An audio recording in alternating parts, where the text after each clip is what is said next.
How are you approaching the conversation where prospects don't feel pressured and they are open to meeting with you? Make a connection. Once you get them talking, you're building a relationship right there. And then you can be the person that they're thinking of when they are ready to sell. If I call Monday through Friday every single day and I talk to 5 people every day, I will hit my goal this year. It's just a testament to your skills. Hey guys, welcome back. Today we have Tanya Lorez on the show again.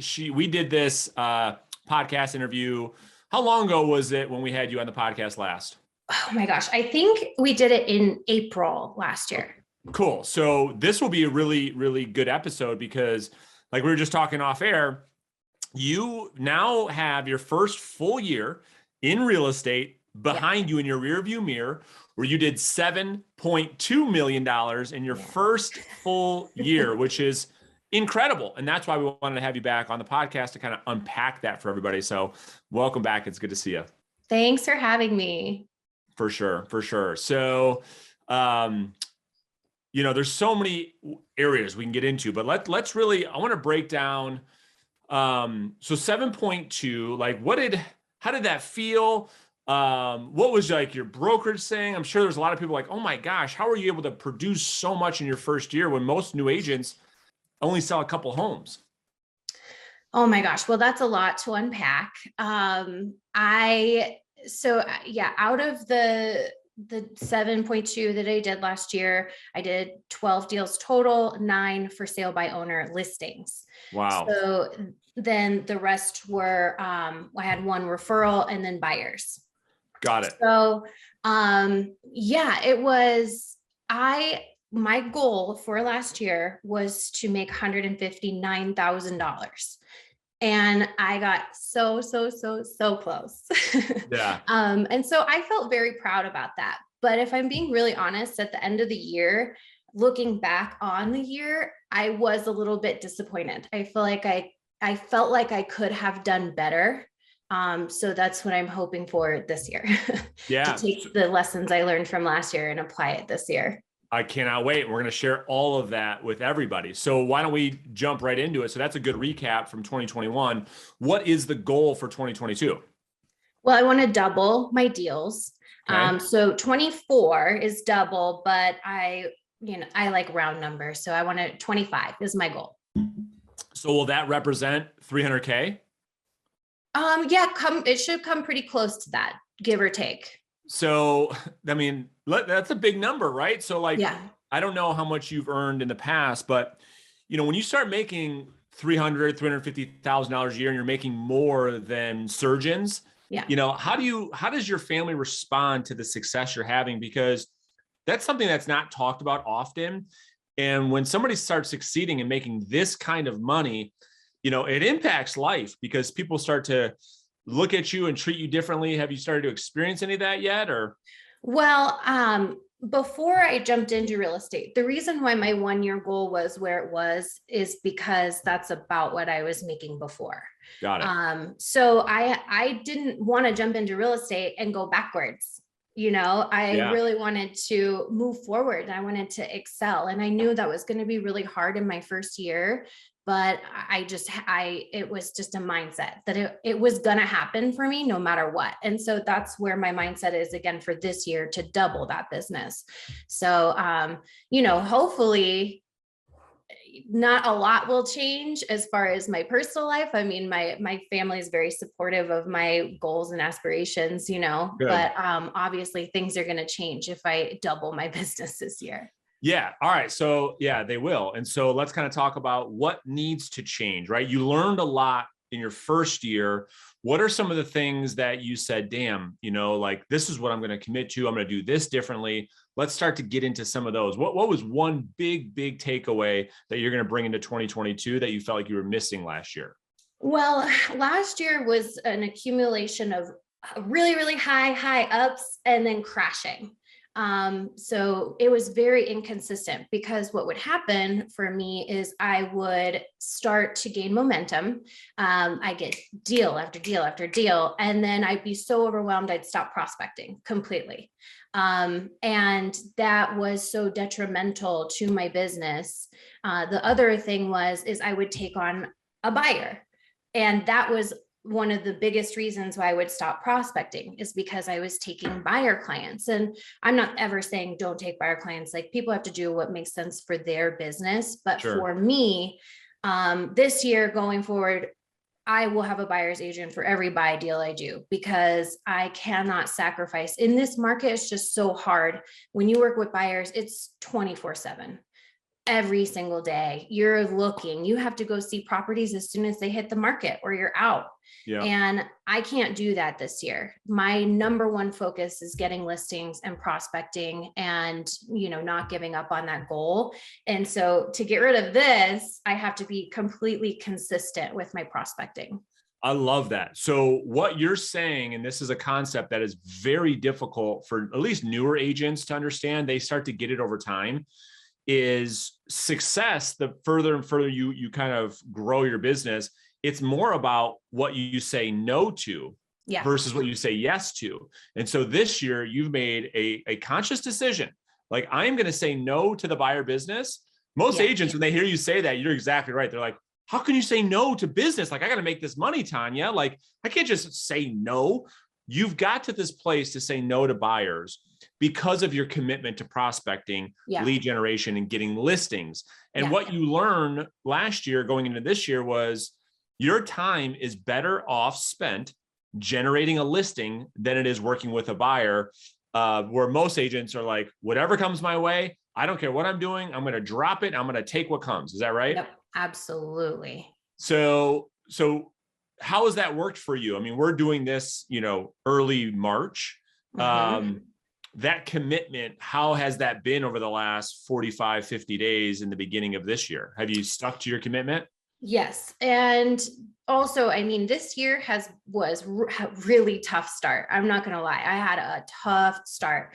I was so excited. I have my market plan ready to go. I'm like, this is going to be the best year ever. And then January 2nd, I get super, super sick, so sick. And then a week after that, I broke my foot. Literally, like crutches, boot, like completely out. And it was hard. And so end of January, I'm like making my calls, and we thought last year was tough for FSBOs going, selling on their own. This year, they were like going under contract on their own within 2 hours. So I was like, okay, I have to take what I learned last year and scale. I have to add. This is now when I'm starting to add things to the pot. And I've gotten that momentum going where now I've got 5 listings that have either closed or coming up in the next 2-3 weeks. There you go. And I started out with nothing at the beginning of the year and a broken foot. So, at this point, it's just that consistency. And I know it works every time. It's the recipe that never fails. Showing up every day, making those calls, and the buyers coming my way. I've got those all set up where I have an agent who's showing them and I don't have to worry about it.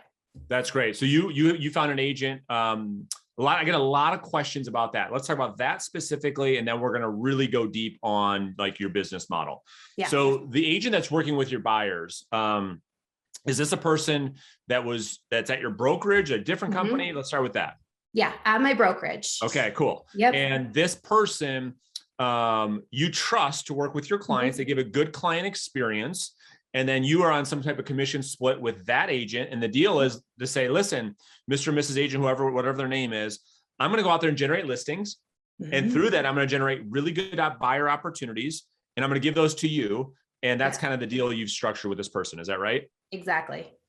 Do they work for you full time, or are they still doing their business as well as working with your clients? Nope. They're doing their own thing full time too. Got it. All right, cool. So did you delegate the entire buyer transaction, showings, offer, inspection, the whole process? Or are they just showing the houses for you? Just showing right now, which is great for me. I also do have a TC. And so once you go under contract, then it's like really cake. So really for me, it's just the negotiations and writing the offers. Awesome. All right. So if you're comfortable, we would love, the audience, the comments on YouTube are like, well, how does she compensate this person? Are you comfortable sharing like the relationship that you have and like, how do you compensate this person to handle your showings? 25%. Beautiful. There you go. So that's the typical showing agent model, right? You have an agent at your company who maybe doesn't have the same commitment as you to lead generation, but gives great client service like you would. Sure. Yep. And they do that all day long. And so anybody that's watching this, you guys can do the exact same thing Tanya did. And you don't have to bring on a full-time buyer's agent that works for you on your team. You don't have to commit like that. You could just go find an agent just like you did. Is that right? Exactly. Yeah, I love it. All right, cool. So they're doing the showings, you're still doing offer negotiations. And then once somebody's under contract, you do have a transaction coordinator. So let's talk about that. Yeah. Is that broker supplied or did you hire somebody direct? Hired somebody direct. All right, so let's talk about that. So was this like an outsourced company, a transaction management online company? What is it? Well, this was a referral given to me. And well, he's an agent in the business. He's like, I swear to God, if you tell anybody about this TC, like I'll never talk to you again. Cool. So we'll leave him anonymous, but like, do you pay him per transaction? Does he get a percentage of the deal? How does the compensation work? I just pay per transaction. So it's every transaction, it's $375. Yeah, that's a great deal. And the deal with it's a no-brainer. It's a no-brainer, right? He's only getting paid when you get paid. $375 keeps you out of the paperwork, keeps you out of the transaction, all of that. Yes. So those are two massive, massive takeaways, Tanya, for anybody watching this interview with you and I. Yeah. Like you've leveraged yourself out of showing houses. Mm-hmm. You've leveraged yourself out of the contract to close where lenders and the other agent and all these people want to blow you up and ask you all these questions, which now you've freed up all this time and energy to do what you're good at, which is staying on the phone. Yes. So let's talk about that. You said you've added some stuff. Did you add some more lead sources this year? Yes, I did. So last year, my only focus, and this is, so much of your teaching is, you want to make a business that's scalable, right? You want to make a business plan that you can do every single day. For me, I knew I could call every new fresh FSBO every day. And that was what I did. And that was how I generated the business that I got last year. But this year, things have changed a little bit. So I had to take what I did last year and add to it. So I added expireds and circle prospecting. Got it. And I've already gotten deals from both. Beautiful. All right. So we're going to talk about those two in a second.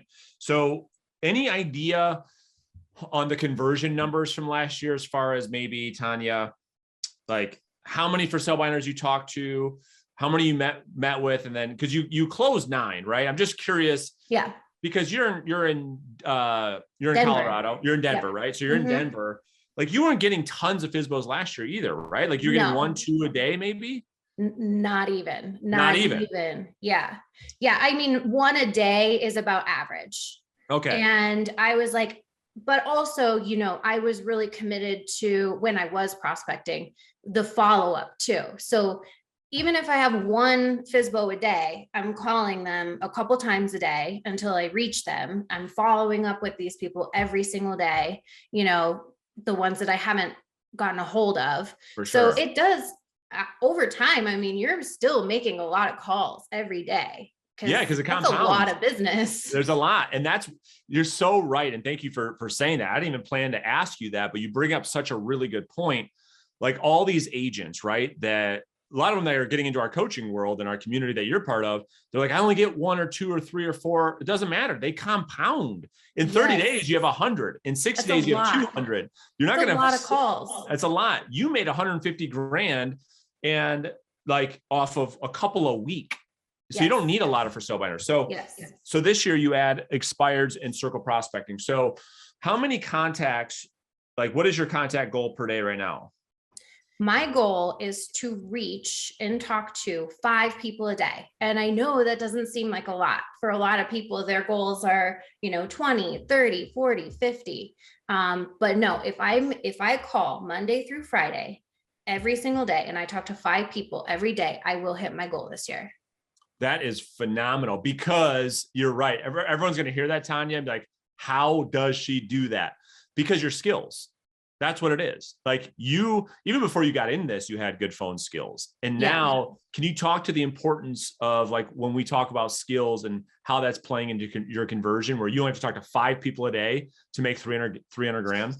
Yeah. Well, I mean, it's practice, obviously. And the thing is you have to build up, Serena Williams doesn't become Serena Williams in a year, or 2 years. It's decades of work. It's practice and constantly fine tuning. And it takes a lot of time, but I have been working on the phones for years. Yeah. So this is something that you have to commit to the point where nothing else matters. It doesn't matter how many times you get hung up on. It doesn't matter how many times you get yelled at or told no.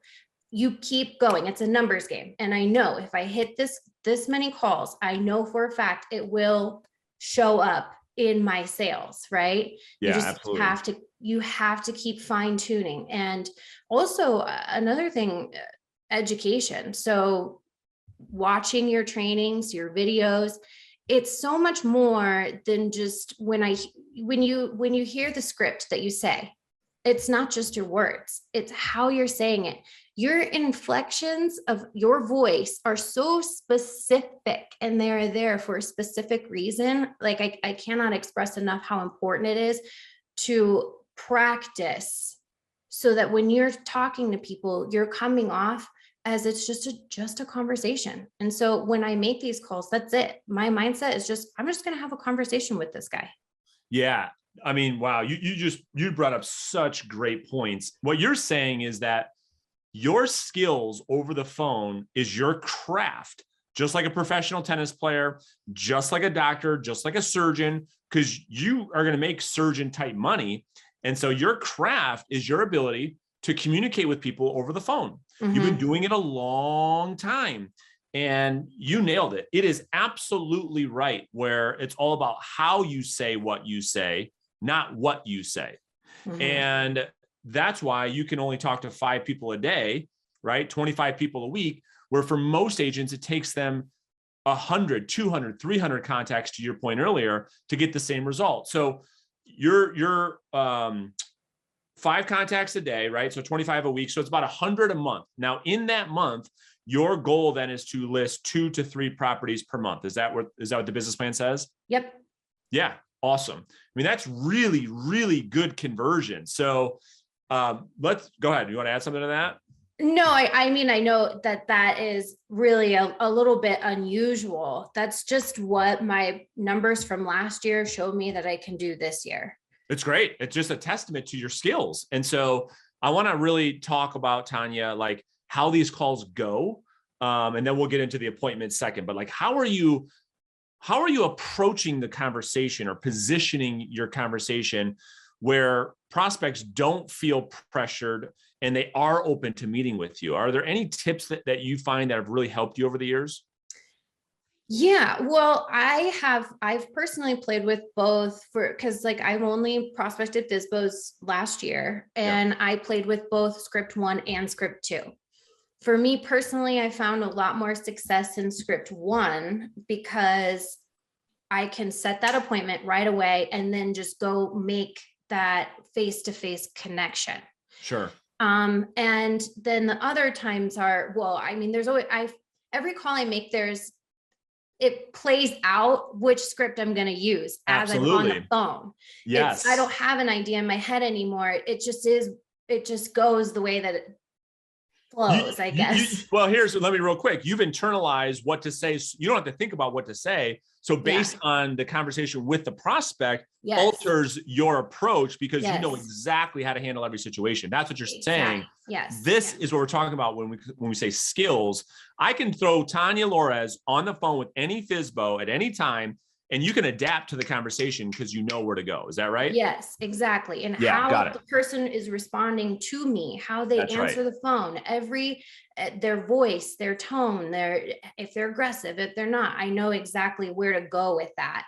And if it's even things like where I'm like, okay, well, it's really far away and it doesn't really sound like they have a whole lot of motivation, I'm going into script 2 because I don't want to go waste my time driving, 50 miles. So anyway, it's all about, knowing your people, knowing your and your purpose, right? Yeah. Well, what you're saying is if you've now prioritized in 2022 listening over what to say, because you've already mastered what to say. So now phase 2 in a realtor's like skill journey, it's like once you internalize what to say and you understand the conversation, you can really pay attention to the client. You can really listen so that you can adapt your approach to that conversation, which has been proven for you to increase your conversion like crazy. So, and my goal is always just make a connection. That's right. Make a connection. I'm not talking about make an appointment, get a listing. That is not even on my brain because we're not at that point yet. That's right. Make a connection. If I can do that, I'm in. I know that once I make a connection with someone, we're in business. Yeah. Well, so that's the other thing that's like more scientific that you're talking about is like sales has a process. It's a step by step. There's micro commitments to take a prospect from phone call to follow up to meeting to, acquiring a new client to onboarding a new client. There's a process. Yeah. And what you're talking about, what most agents, they can't connect the dots. They have a tough time processing initial phone call. They want to go right to like closing the deal on the first. It doesn't happen that way, does it? No. So are you taking the same approach? Now you're calling expireds, old expireds, and circle prospecting. Are you taking the same mindset and approach to just getting that face-to-face appointment? Or are those calls different for you? Well, I haven't really been prospecting new expireds because we really don't have any. I wouldn't even say like maybe even one a week. Maybe. I'm prospecting old expireds. Got it. And, my approach with that is really just coming from a place of genuine curiosity. If the numbers made sense, are you still accepting an offer on this? Or are you still thinking about selling if the numbers made sense? And when you come from genuine place of just curiosity and asking someone questions, they're a lot kinder to respond and a lot more willing to give you information, right? And so you're building relationship based off of your method, the Socratic method of asking questions. Yeah, that's exactly right. We're not pressing them. We're not pressuring them to do anything. No. We're simply asking questions to see what they would find that makes sense. And if so, great. And if not, we're detached from the outcome. We don't care. It's okay. Yeah. It's okay that you don't want to sell. It's fine. And then with circle prospecting, what has been your experience with that so far? Are you having to talk to more people to find an opportunity, or tell me about your experience with that so far? Definitely. And I am getting an impression that people are making a lot more circle prospecting calls than maybe they were last year because people are a little bit fatigued with getting like realtor calls. Really? Yeah, I have experienced that this past month. But it's the same, it is the same recipe. The asking questions, or coming from a place of, just giving information like, oh, this property just sold right in your neighborhood. I'm just notifying all of the neighbors. I've got a couple neighbors who want to know what's going on in their neighborhood. Would you like that as well? It's more of a long game, but once you get them talking, you're building a relationship right there. And then you can be the person that they're thinking of when they are ready to sell. That's right. That's exactly right. And yeah, the circle prospecting is a longer term conversion, but less competition and higher commissions. Oh yeah. Right. Because you're not getting beat up. That, and when there's not as much competition like there are with for sale by owners and expireds, and these sellers like pressuring us to like discount their commission. Yeah. With circle prospecting absentee owners, none of that exists there. You don't have to worry about that. So it's a good business model. Yeah. All right. So with all of that, the 5 sales you've got so far this year, can you source those for us real quick, where they came from? Yes. So one of them this was crazy. This was actually my favorite one. I was just calling old expireds and I said, hello, is Catherine there? And she's like, no. And I was like, okay. I was like, is there a better time for me to call back? And she was like, well, she's deaf, so probably not. Ooh. And I just kept it moving, and she just opened up and she's like, okay, I want to sell my house. I want to sell it off market because of this and that. And I ended up just having a perfect investor buyer, and we were closed in 2 weeks. 2 weeks Wow. closed just from one phone call. Because you picked up the phone. Yeah, I love it. And that was a lucky one. Obviously, we don't get lucky like that very often, but it happens when you are picking up the phone every day. It pays off. I call it the prospect. I call it the prospecting gods. When you make calls, you like luck happens. You're getting paid back for the work you're doing. You have a better chance of hitting luck the more you make. That's right. And then, then I've got one is a referral, and then the rest are FSBOs. Cool. Nice. Good for you.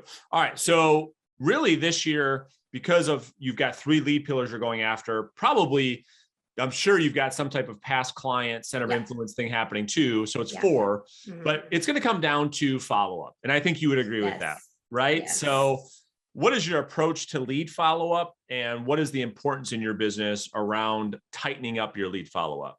Well, and that's exactly the key word, is tightening up my follow-up. I feel like there was business that, and I'm sure there's so many people who relate to this, where they see a FSBO go under with an agent and they're like, I should have had that because you missed it through the follow-up. So this year, my follow-up is tight. At least I'm trying to make it as tight as possible, but it's automatic. Trying to automate as many things as I possibly can, because as you make more and more calls, you have more and more leads, it's really hard to stay on top of all the follow-up. That's been like one of the biggest struggles. So automation is key. You get them set up on the MLS notifications. So they're getting that touch every week. I've got the email campaign, so they're getting that every week. And then the Monday phone calls. And oftentimes they're not even answering, but you're leaving that message. And that's okay if they don't answer. It's just that they see your name come across their phone, they hear your voice, and then also like the follow-up video text, that's really helping. Those are all automated. It's I love it. So it's really you staying top of mind, automating as much as you can, because really the studies have all shown that 80 to 90% of all conversion comes through lead follow-up. So the better that is, just the more and more business you'll do. And so, makes sense. On Sunday, I just had a lady, a FSBO, sign the exclusive with me. Finally, I have been following up with her since the beginning of December. Okay. Wow. Yeah. Well, and that just goes to show, I mean, that's where conversion lives. There's all kinds of stats and studies, like how many times it takes to follow up with people, but I'll put that aside. It's just 80 to 90% lives in, contacting people 5, 6, 7, 8 times before a contract gets signed. And that's exactly what you're experiencing, correct? Yeah. Yeah, absolutely. So, I guess, let me just ask you this. So, we could get down and we could talk about a lot of different things, but I really want to understand like some of the biggest learnings that you can share as pieces of advice. Like if you could go back to the Tanya Lores, think back for a second, you walk out of that, wherever you took your exam to get your license and you're like, yippee, I'm a realtor, right? Like, remember that Tanya for a second, and the Tanya you are today. Like if you could go back and have a cup of coffee with that Tanya that walked out of that exam center with the test passed, and you could give her some advice, what would you tell yourself back then that you know now? Well, one thing that you really, really helped with that I'm so appreciative of is, before you even get started in the business, setting up goals based off of your life, right? So what are like the top 3 priorities in your life, and then what are your life goals, and then backing your business up into that, instead of like coming out the gate saying, okay, I'm going to do 100 deals a year. Well, does 100 deals a year like work for your life, for your lifestyle? Yeah, that's huge. Does it work for like what you really want? So I think like having clear goals and clear expectations of where you want to be and what that looks like in the big picture of your own life is the biggest step, right? And then the second thing would be, getting into real estate is absolutely freaking insane. Like the first 3 months is just like, it's probably the hardest thing I've ever had to do because it's so overwhelming. Mm-hmm. And my biggest advice is to just take it step by step by step by step, because, you can go through your entire course manual, read the whole thing, right? From cover to cover. And you're not all of a sudden going to be like producing 100 deals a year. You're not going to be like, okay, I got it. I know how to do every little thing. No, it's a process and it takes steps to get there. So like, I would say, make sure that you're consuming those steps in small bites and then adding and adding and adding. That's great advice. I mean, one, your first piece of advice was begin with the end in mind. What are you trying to accomplish? And then just work the numbers backwards. And then two, you nailed it. It's like, you just have to execute one thing at a time. There is no way you can sit around and try to execute on everything before you get started. No, it's impossible. It's impossible. And what we say is perfection is procrastination in disguise. Like, it's not going to be perfect. It is going to be messy. It is a process. That is the journey. Yes. And so that's great advice. It's like, don't try to go do all these things and have everything perfect before you make your first phone call. Like that, you're missing the point. No, you got to just put one foot in front of the other. Yeah, I love it. I love it. So very cool. I love these conversations with you. You had a great year, and it's going to be really, really cool to see you double that this year. And you're going to learn a lot more, right? We'll do this again in a year. And it's okay, what does the business look like now that you're doing 15, 20 million? Who is that person? Because I'll leave you and the audience with this. When we level up in our business and in our life, it has a lot more to do with the person that we're becoming. And it's less about the tactics and strategies. And I do want your take on that. Like, the person Tanya has to become that earns 300, 500, $1 million a year will be different than the Tanya that she was 5-10 years ago. Would you agree with that? 100%. Yeah. Yeah. And it's like who you are, how you behave, who you hang out with, how you treat people, how you treat yourself, right? Mm-hmm. All of these things are the things that impact the business. Like, people don't have personal problems, or business problems. They have personal problems that show up in the business. And so it's all about becoming the type of person, and then the results follow. So thank you so much. Like always, I love the value you give to this community. I just want to really thank you for taking the time to do this again. Thank you so much. Thank you for everything. Absolutely, Tanya. I'll talk to you soon. Have an awesome week. Right. Okay. See ya. All right. Take care.